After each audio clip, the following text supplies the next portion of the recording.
Magandang araw mga kaibigan. Welcome po sa Kalil TV.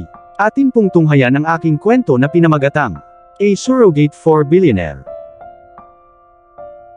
Pero kung bago ka pa lang sa aking channel, paki-like po ng aking video, paki-click po ng subscribe button gayon din ang bell icon para lagi kayong updated sa mga paparating ko pang uploads.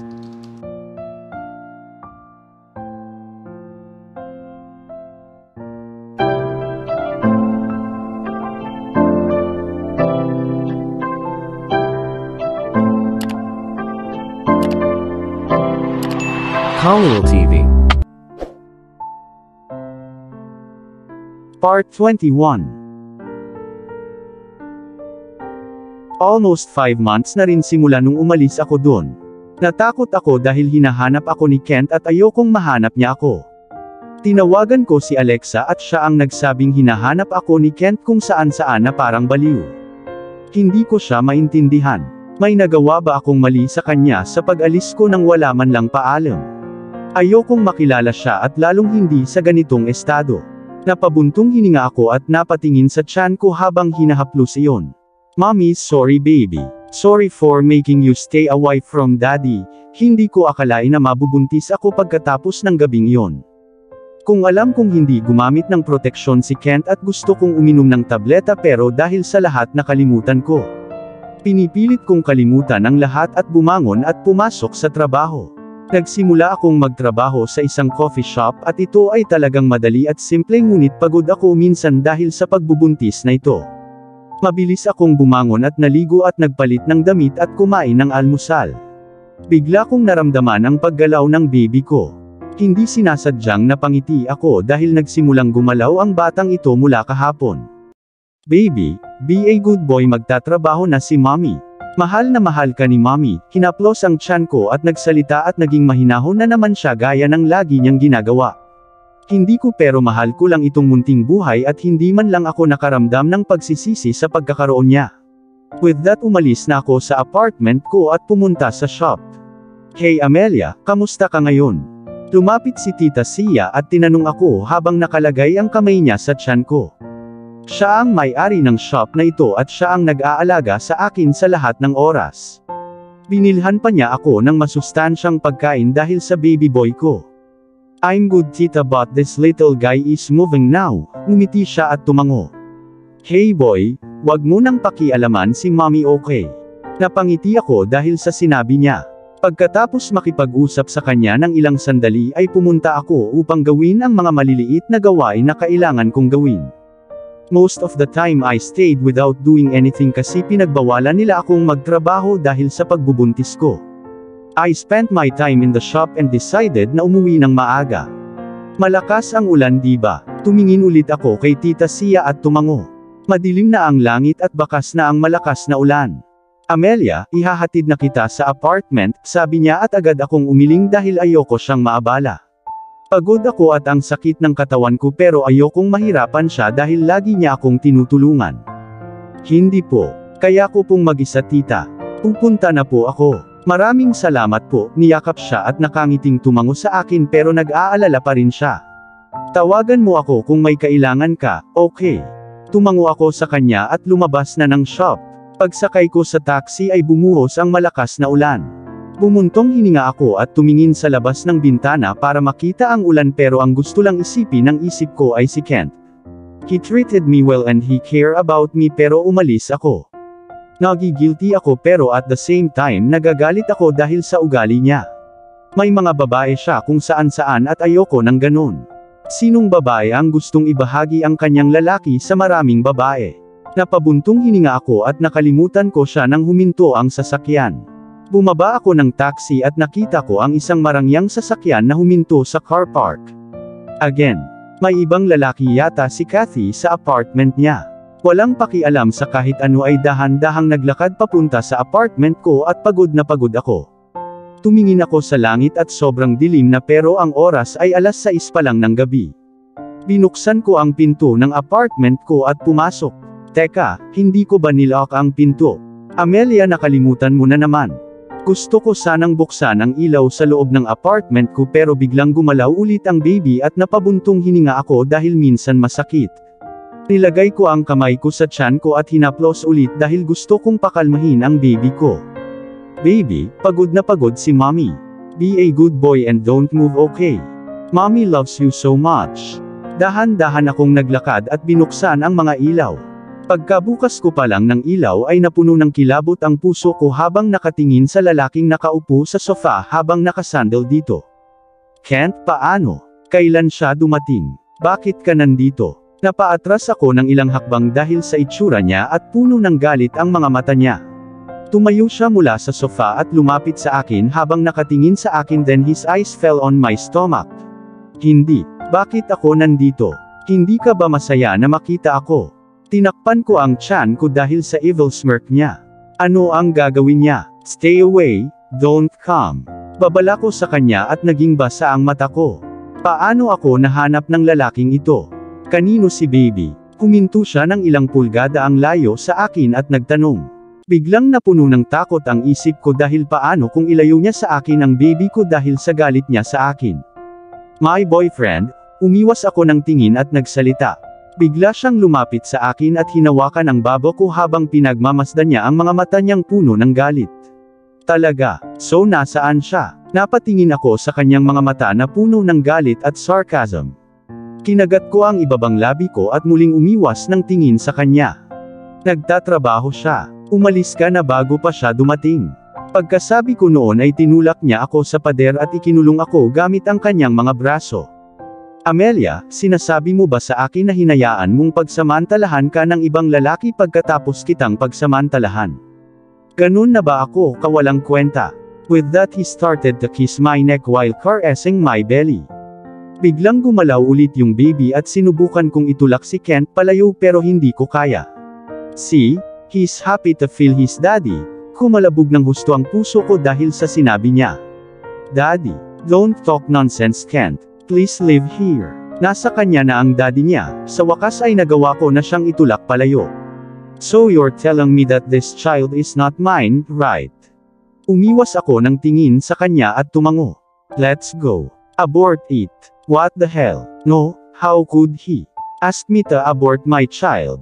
Hinawakan ako ni Kent sa kamay ko para umalis pero tinabig ko ang kamay niya. Paano mo nagawa ito? Anak ko ito. Wala naman akong gagawin sa kanya. Please go now. Nangingilid ang mga luha ko habang nakatingin sa mukha ni Kent. Nakita ko ang lungkot sa mukha niya at huminga siya ng malalim. Amelia, if this child possessed my DNA, trust me you won't see him again in the future. I'll make him call mommy to another woman. You know I can do that, right? Tumigil ang puso ko nang marinig ko ang malupit niyang salita. Sinusubukan ba niyang ilayo ang anak ko? You can't do it. I'm his mother. How could you think about making him call another woman mommy?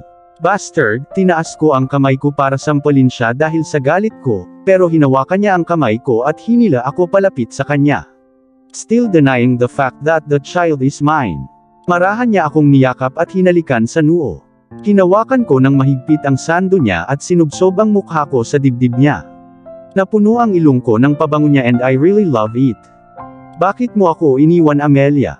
Saan ako nagkamali? Bigla kong narinig ang basag niyang boses kaya napatingin ako sa kanya. Bakit hindi mo sinabi sa akin na buntis ka? Paano mo nagagawang maging malupit at lalayuan mo ako sa buhay ng anak ko? Namumula ang mga mata niya habang nagsasalita at umiwas ako ng tingin sa kanya nang kumalas ako sa yakap niya. Lev, Kent, don't come again. I'm sorry. Napatingin ako sa kanya at bumuntong hininga pero nagdilim ang mata niya. Hindi ako aalis. Ako ang ama ng anak sa tiyan mo. Napabuntong hininga ako nang marinig kong sumigaw siya sa sobrang galit. Oo, ikaw ang ama, ano ngayon? Kaya ko siyang palakihin mag-isa. Wika ko sa mahinahong boses at nakita kong namutla ang mukha ni Kent dahil sa sinabi ko. Hindi ba unfair? Unfair sa akin at sa anak ko. Hindi ba niya kailangan ng ama, Amelia? You fucking tell me that. Puno ng luha ang mga mata niya pero hindi lumalabas. Kent, I'm sorry for hurting you but my child doesn't need a father like you. You have women everywhere so. No. We don't need you. Tiningnan niya ako saglit at napakuyom ang panga at mga kamao. Bigla akong nakaramdam ng takot, sasampalin niya ba ako? Gusto mong mamatay, Amelia? I'll fucking kill you if you dare to tell that again. Don't tell me that you don't need me. Gusto mo bang mamuhay ng ganito? Don't fucking give my child this kind of cheap life. May dugo siyang madrigal, lumapit si Kent at hinawakan ang kamay ko habang tinutulak ako papunta sa sofa. Well, then what about you? Are you going to sleep around with every woman you see after my child is born? Gusto mo ba maging katulad mo siya? Nabubuhay na parang hari na napapalibutan ng mga babae. Sino ang nakakaalam na ilan na ang naging anak mo sa kanila? Sigaw ko pabalik sa kanya at tiningnan niya ako ng walang emosyong mga mata. Amelia, ikaw ang kauna-unahang babae na nakasama ko. Nanlamig ang buong katawan ko at napatingin ako sa kanya at nakita ko ang sugat sa mga mata niya. Sinasabi mo bang maniwala ako sa iyo, Kent? Tanong ko sa kanya habang katabi ko siya sa sofa. Marami na akong naging babae pero wala pa akong niloko. I swear to God wala pa, ikaw lang at ikaw ang first kiss ko. Lalong lumakas ang pintig ng puso ko at hindi ko alam kung paano paniniwalaan ang lalaking ito. Amelia, I'm not like that. Just believe me and come with me. You can't push me away from your life while carrying my child. Pinulupot niya ang braso niya sa bewang ko at hinaplos ang tiyan ko. I don't want to share things with anyone, Kent. Lalo na ayokong i-share ka sa ibang babae pero may mga babae ka sa kamay mo nakita ko nung araw na yon. Nakitulog ka sa akin tapos hinahayaan mong hawakan ka ng ibang babae. Ano yon? Akala mo ba nagustuhan ko yon? Napatingin ako sa kanya at sumigaw habang pinagmamasdan ako na may gulat na mukha. Kaya ka umalis? Hinila niya ako palapit sa kanya at tinanong. Tinulak ko siya palayo at tumayo mula sa sofa. Amelia, did you care about that? Hinayaan kong hawakan ako ng babaeng iyon dahil gusto kong makita ang reaksyon mo. Pero umiwas ka lang ng tingin na para bang wala lang ako sa'yo and that made me fucking. Ano? Ang aking reaksyon. Then what about the naked photos that you received, Kent? What about baby and darling words? Nagsimula na namang kumulo ang dugo ko sa galit nang maalala ko ang mga iyon. Alam kong nakita mo. Bakit hindi mo ako tinanong? Kung ibang babae yun mababaliw siya pero nanatili kang walang pakialam. Paano niya nasabi yun? I care, Kent, pero ayokong madamay sa playboy life mo. Ginagalit ako ng lalaking ito. Hindi ako dapat magalit. Magiging pangit ang baby boy ko. That number was a fucking mistake, Amelia. How could you judge me by that? That number wasn't even saved in my phone. Fucking check it. With that he grabbed his phone from his pocket and gave me.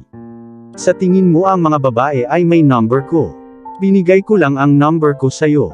Napabuntong hininga ako at tiningnan ang chat na nakita ko noong araw na yon. Binasa ko ang mga mensahe na humihingi ng tawad at ito ay isang pagkakamali. That woman has sent it to her fucking boyfriend and he was given her a wrong number. I continued reading and so she was asking him to not to publish photos on any media. Bumuntong hininga ako at inihagis ko ang phone kay Kent. Jerk? Sabi ko habang nakatingin sa kanya. I'm hungry. Go away, I don't have food to give you. Pagkasabi ko noon narinig ko na yung chuckle ni Kent.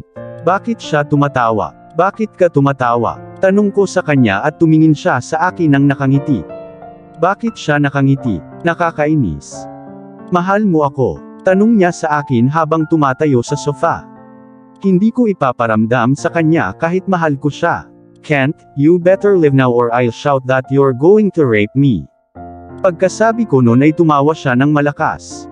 Nakakainis lagi itong lokong ito. Ayoko ng pagkain. Gusto kita. Pwede kang sumigaw kung gusto mo, pero sasabihin ko sa kanila na akin ang bata sa tiyan mo. He pouted in a cute way at niyakap ako. Bumuntong hininga ako at hinampas ko ang balikat niya kasi galit pa rin ako. Lalaki yan, diba? Biglang tumingin sa akin si Kent na may malaking ngiti at lumipat sa tiyan ko. Hinalikan niya ito at muling tumingin sa akin. Napabuntong hininga ako at pinagmasdan ang masayang mukha niya. Andito na si Daddy, baby ko. Mahal na mahal ka ni Daddy, okay? I'll buy you great toys paglabas mo sa tiyan ni Mommy. Bakit parang bata siya? I want to see. Tanggalin mo na yang damit mo. What the hell? No. Bakit gusto niyang tanggalin ko ang damit ko? Gusto kong makita ang tiyan mo. Tanggalin mo. Huwag kang umarte na hindi ko nakita ang katawan mo. Walang kwenta ang pakikipagtalo sa lalaking ito.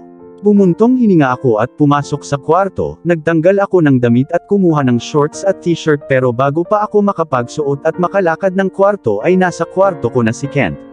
Bakit hindi mo suot ang sando mo? Nang makita ko ang hubad niyang pang-itaas na katawan ay sinigawan ko siya, ngunit hindi pinansin ang mga salita ko ay lumapit siya sa akin at idiniin ang labi niya sa labi ko. Kent, stop it. Sinubukan ko siyang itulak palayo pero nawalan ng silbi ang lahat ng pagsisikap ko. Dahan-dahan akong inihiga ni Kent sa kama at umakyat sa ibabaw ko. Pagkatapos ay pinagmasdan niya ako gamit ang kanyang magandang tingin at dahan-daang lumipat sa aking tiyan. I can't wait to see you baby. Come soon. With that he kissed my belly while stroking it gently. Masaya ba siya? Hindi ko akalain na magiging ganito siya kasaya. Almost 5 months diba? Tumingin siya sa mata ko at nagtanong. Nakangiti akong tumango sa kanya at hinalikan niya ang aking tiyan. I'm going to be a dad. I'm happy, now I also have children not only Sebastian. Sumilay sa mukha niya ang malademonyong ngisi at dahan-dahan siyang tumingin sa akin at tumabi sa akin. Alexa is pregnant with a girl. When Sebastian said that to me, I felt happy for him but deep inside of me I asked myself kung kailan ako magkakaanak. Bumilis ang tibok ng puso ko sa sinabi niya. Tumingon ako sa kanya at tiningnan siya pero mabilis niyang tinakpan ang mga mata niya mula sa kamay niya. Umiiyak ba siya? Kent, hindi mo naman kami iiwan diba? Nilakbay ko ang mga daliri ko sa dibdib niya at nagtanong dahil natakot lang ako. Ayokong iwan niya ako. Never Amelia, I'll take care of you and my son. Tumingin siya sa akin nang may mapupulang mata at nagsalita. Tumango ako sa kanya at nakangiting hinalikan ang pisngi niya. Nang mahanap ko na kung saan nakatira si Amelia ay nawalan ako ng bait. Galit na galit ako sa kanya at gusto kong puntahan siya at kaladkarin siya dito at ikulong, para hindi na niya ako iwan muli. Matapos magpadala ng mensahe si Sebastian, sumakay ako sa kotse at nagmaneho papunta sa tinutuluyan niya. Mahigit 6 na oras akong nagmaneho at lumala ang pasensya ko. Shit, bakit hindi na lang ako lumipad papunta dito? Shit. Kinalma ko ang sarili ko dahil hindi ko alam kung ano ang gagawin ko sa kanya kapag ipinagpatuloy ko ang galit ko ng ganito. Sa wakas ay nakarating na ako sa kanyang lugar at ipinarada ko ang aking sasakyan sa paradahan ng sasakyan at pumunta sa apartment na kanyang tinitirhan. Fuck, nakalock ang pinto. Ilang saglit akong kumatok sa pinto niya at wala akong nakuhang sagot. Amelia opened the door. Sinipa ko yung pinto dahil galit na galit lang ako. Wala siya sa bahay siguro. Hello? Who are you? Can't you fucking shut your mouth? She's not here, jackass. Lalong tumindi ang galit ko nang marinig ko ang boses at salita na yon. Napatingin ako sa babaeng nakahubad na nakasigaw lang sa akin. Babe, let's go. It's not enough, narinig ko ang masungit na boses ng isang lalaki at alam ko ang nangyayari sa loob ng bahay nila. Dirty bitch. Nasaan siya? I asked without care about their business and she looked at me head to toe tapos nagbago yung expression niya. Ikaw ba si Kent Madrigal? May gulat na boses na tanong niya sa akin. Nang hindi ko sinagot ang tanong niya ay umiwas ako ng tingin. Hey, pasensya na kung ganyan ako magsalita Mr. Madrigal. Bakit mo hinahanap si Amelia? Tinanong niya ako nang may pang-aakit na boses at kitang-kita sa mga galaw niya na isa siyang malibog na pokpok. Walang pakialam na umalis ako at pumasok sa elevator. Pumunta ako at humingi ng ekstrang susi sa mga guard ng building at pasimpleng umiling sila. Isa lang ang pagpipilian ko at ito ay ang sirain ang pinto. Sumakay ako sa kotse ko at nagmaneho papunta sa isang hardware store. I want something that could break a door lock, wika ko habang pinagmamasdan ang mukha ng cashier. Bakit niya ako tinitingnan, kung magnanakaw ba ako? I want it because I lost my keys for the apartment at napabuntong hininga ako. Tapos tumango siya sa akin at binigay ang gusto ko. Pagkakuha ko ay binayaran ko na siya at tumakbo papunta sa kotse at nag-drive ulit papunta sa apartment niya. I broke the lock at pumasok ako. Tiningnan ko ang oras at halos 4:00 na ng hapon. Nilakad ko ang bahay niya at tuluyang huminto sa tapat ng pinto ng isang kwarto. Huminga ako ng malalim at binuksan ang pinto at pumasok sa kwarto. May mga damit at gamit ng isang babae. Nanlamig ang puso ko nang makita ko ang picture sa dressing table niya. Kinuha ko ang picture at tiningnan ang magandang babae na kasama nito kasama ang isang middle-aged na lalaki. Magkapareho sila ng mata at magkasing buhok. Siyempre ito dapat ang tatay niya. Tinitigan ko ito saglit at nakita ko ang file sa dressing table. Kinuha ko ang file at umupo sa kama. Pagkabukas ko pa lang ng file ay manhid ang buong katawan ko. Buntis. What the hell? Siya ay buntis. Sino ang ama? Ako ba? I checked every piece of paper inside of the file at pakiramdam ko mas lalong namamanhid ang katawan ko. Paano? Sa akin ang baby. I took a deep breath and tried to calm myself because I was losing my own self. Tiningnan ko ang pregnancy scan report at pinanood ang larawan ng sanggol sa loob ng kanyang tiyan. Kinuha niya ang ulat noong 1 buwan at 4 na buwan siyang buntis. Hindi ako gumamit ng anumang proteksyon at siya ay virgin, siguradong akin ang bata. Biglang bumalot sa buong katawan ko ang kaligayahan. Damn, magiging ama na ako. I was fucking happy and every furious thought I had for Amelia just flew away because of the little child of mine. I'm glad na ipapanganak niya ang baby. She could have aborted it but yet she's giving birth to the baby kahit wala ako sa kanya for a whole damn 5 months. Kinuha ko ang pakete ng sigarilyo at lighter sa aking bulsa at nagsindi ng isang sigarilyo, ngunit bago ko pa ito mailagay sa pagitan ng aking mga labi, ay naalala kong magiging ama na ako at hindi na dapat ako manigarilyo. Bumuntong hininga ako, naglakad patungo sa bintana ng kwarto niya at itinapon ang sigarilyo sa bintana at tumingin sa ibaba. Damn, swimming pool at umuulan na sa labas. Bakit hindi ko napansin na umuulan na pala? Darating ngayon si Amelia. With that lumabas ako ng kwarto niya at pumunta sa sala habang nakaupo ako sa sofa. Lalong lumakas ang ulan at tuluyang bumukas ang pinto. Bumilis ang tibok ng puso ko nang marinig ko ang boses na namimiss ko ng halos 5 buwan. Baby, pagod na pagod si mommy, be a good boy and don't move, okay? Mahal na mahal ka ni mommy. Biglang pumaibabaw sa akin ang galit dahil tinatawag niya ang sarili niyang mommy habang pinapalayo ang batang iyon sa kanyang ama. Pagkabukas na pagbukas niya ng ilaw, at nakita niya ako ay natakpan ng gulat at takot ang mukha niya. Oh, she's afraid ngayon. Bakit ka nandito? Napaatras si Amelia ng ilang hakbang at nagsalita na may nanginginig na boses. Tumayo ako sa sofa at naglakad papunta sa kanya habang pinagmamasdan ko ang mukha niya. Napakarilag. Tapos nahulog yung mata ko sa tiyan niya. Ang aking sanggol ay lumalaki sa loob niya. Bakit ako nandito? Hindi ka ba masaya na makita ako? Umisi ako sa kanya habang tinatakpan niya ang kanyang tiyan na puno ng takot. Sa tingin ba niya sasaktan ko ang anak ko? Walang pakialam sa takot na naglakad patungo sa kanya at huminto ng ilang pulgada ang layo sa kanya. Kanino si baby? Tanong dahil gusto kong marinig sa kanya na akin ang baby. My boyfriend. Tiningnan niya ako saglit at sinabi habang umiiwas ng tingin sa akin. Bagay talaga itong babaeng ito. Alam kong nagsisinungaling siya. Talaga, so nasaan siya? Hinawakan ko ang babo niya at pinatingin siya sa akin.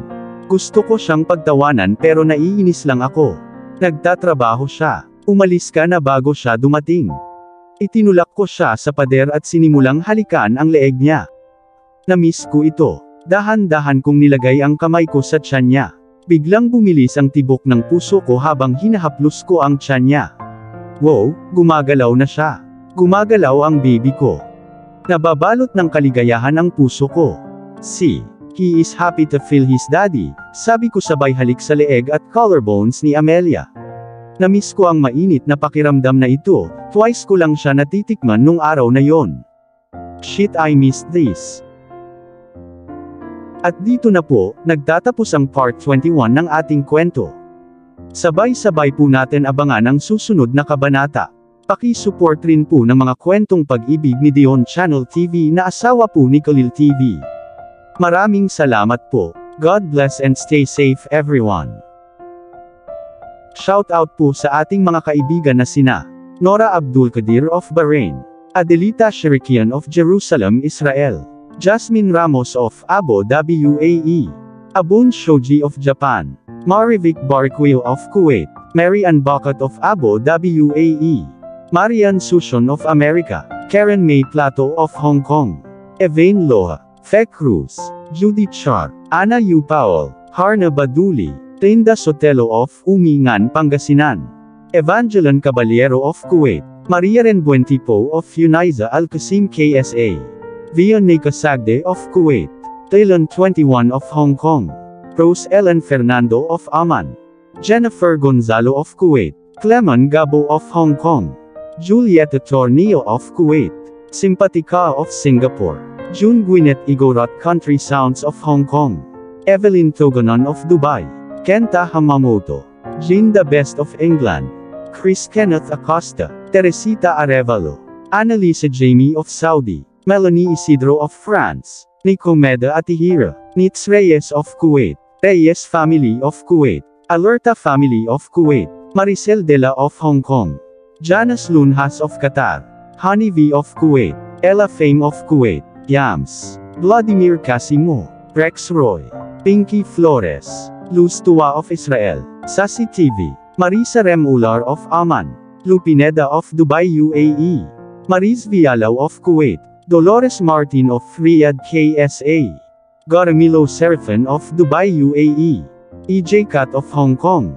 Fatima Diocolano of Damam KSA. Manang Mary's Channel of Amman.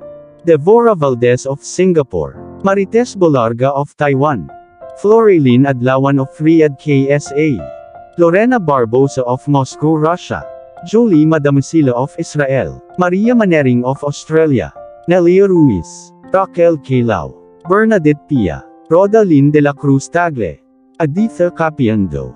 Girly Bautista. Gemela Dumasil. Jessel Aquines. Baby Dayrit. De la Cruz Aloha. Spice 221. Annalisa Trinidad of Guagua Pampanga San Matias.